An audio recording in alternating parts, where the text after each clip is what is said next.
for that, we're working with animals. And do penguins live in Africa? No. No. Penguins live in Antarctica.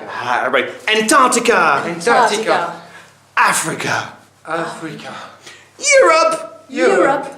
Asia. Asia. Australia. Australia. Because you're upside down.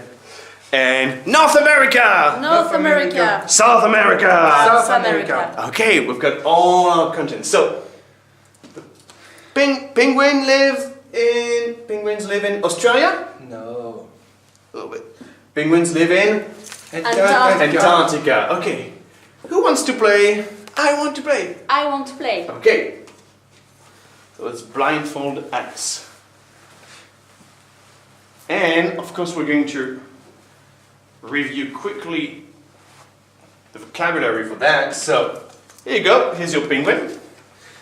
David, Yes. you're going to tell us go forward, Go forward. go back, Go back. go left, Go left. go right, Go right. go up, Go up. go down. Go down. Okay, so you can only use that. Okay, and spin, spin, spin, Stop. spin, spin. Go left. Forward. Right. Go down. Down. Go down.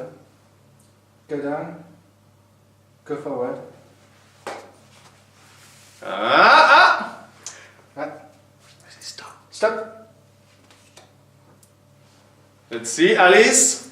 Remove the blindfold. Do penguins live in Antarctica? Yes or no? Yes. Yeah, and this penguin is in Antarctica. Antarctica. high five, double high five. There we go. Okay, excellent. Have fun. Bye. Bye.